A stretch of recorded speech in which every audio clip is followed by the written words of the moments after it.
Hello guys! Okay na tanghali na usap ka na itong kanan. Yes, magluto po ko ngayon na isda. May nunal o lagaw. Ayan siya guys, kumukulo na siya guys. O yung aking tanglad. Basta may mga halo pa yan siya dyan iba. Lagyan natin ang ating isda. Ito siya. Ayan.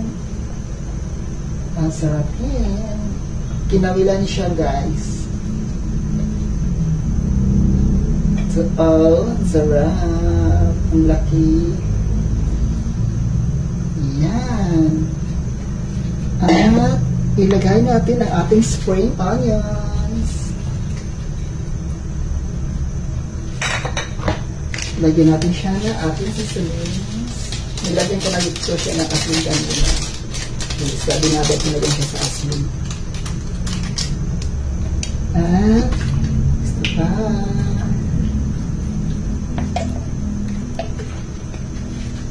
Hey guys, ano po ulam nyo today sa inyong pananghalian? Pumunta kasi ako kayo ng early morning sa fishport. Kaya yan siya. At ilagay na natin ang ating alabacchio spinach. There we go.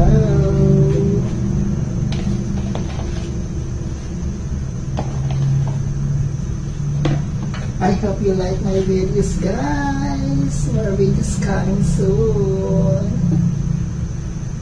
Bye bye guys. Love you all. Have a lunch everyone.